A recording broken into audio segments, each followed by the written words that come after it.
Shalom, saya akan membaca dari buku Khotbah di atas Bukit yang ditulis oleh Ellen G. White.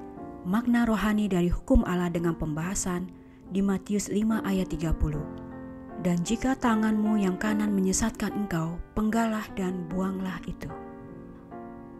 Untuk mencegah penyakit menjalar ke seluruh tubuh dan membinasakan hidup, orang mau menyerah untuk memisahkan tangan kanannya juga.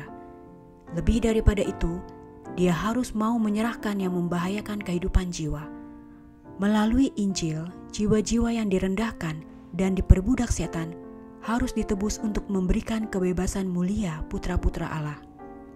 Maksud Allah bukan hanya untuk melepaskan dari penderitaan, yakni akibat dosa yang tak terelakkan, tetapi untuk menyelamatkan dari dosa itu sendiri.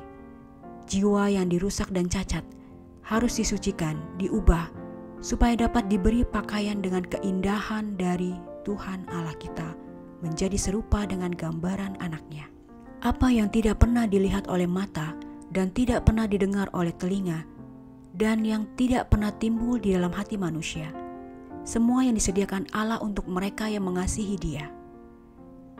Mazmur 90 ayat 17, Roma 8 ayat 29 dan 1 Korintus 2 ayat 9. Kekekalan sendiri dapat menyatakan untung yang mulia kemana manusia dapat mencapai gambaran Allah yang dipulihkan. Untuk mencapai cita-cita yang tinggi ini, hal-hal yang membuai jiwa tersandung harus dikorbankan. Melalui kemauanlah dosa dapat menahan kendalinya atas kita. Penyerahan kematian digambarkan sebagai mencongkel mata atau memotong tangan. Berserah kepada kehendak Allah tampaknya bagi kita sering merupakan izin untuk mengalami kehidupan ini dengan kaki buntung atau timpang. Tetapi Kristus mengatakan, lebih baik diri buntung, luka dan timpang, jika dengan demikian engkau bisa masuk ke dalam kehidupan. Sehingga apa yang engkau lihat sebagai bencana adalah pintu kepada keuntungan yang paling tinggi. Allah adalah mata air kehidupan, dan kita dapat memperoleh kehidupan hanya apabila kita berhubungan dengan Dia. Terpisah dari Allah, untuk sementara waktu kita bisa hidup, tetapi kita tidak memiliki kehidupan. Tetapi seorang janda yang hidup mewah dan berlebih-lebihan, ia sudah mati selagi hidup. 1 Timotius 5 ayat 6. Hanya melalui penyerahan kehendak kita kepada Allah, baginya mungkin untuk memberikan kehidupan kepada kita. Hanya oleh menerima kehidupannya melalui penyerahan diri, kata Yesus, dosa-dosa tersembunyi yang telah aku tunjukkan ini dapat dikalahkan.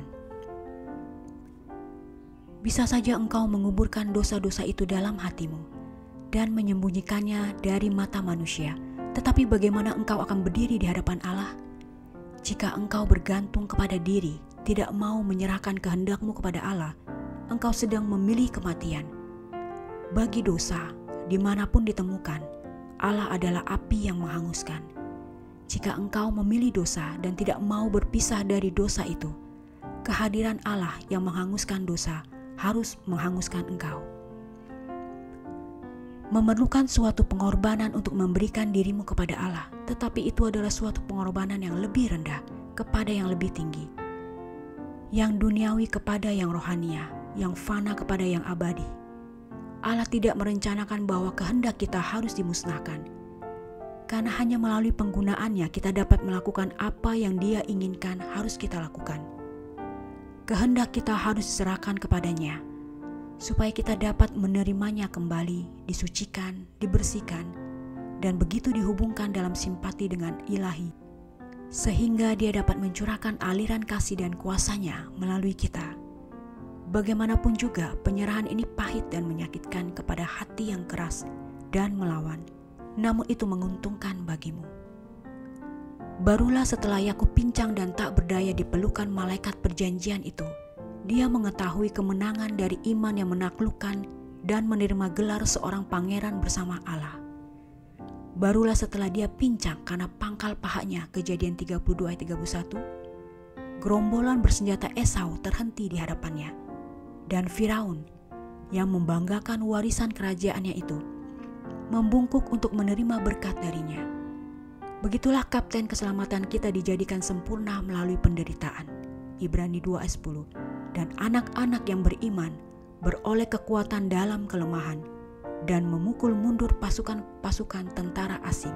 Ibrani 11 ayat 34. Begitulah orang-orang lumpuh akan menjarah-jarahan. Yesaya 33 ayat 23. Dan orang lemah menjadi seperti Daud, dan keluarga Daud seperti malaikat Tuhan. Zakaria 12 ayat 8. Demikianlah bacaan buku khotbah di atas bukit dengan pembahasan di Matius 5 ayat 30. Dan jika tanganmu yang kanan menyesatkan engkau, penggalah dan buanglah itu. Tuhan memberkati.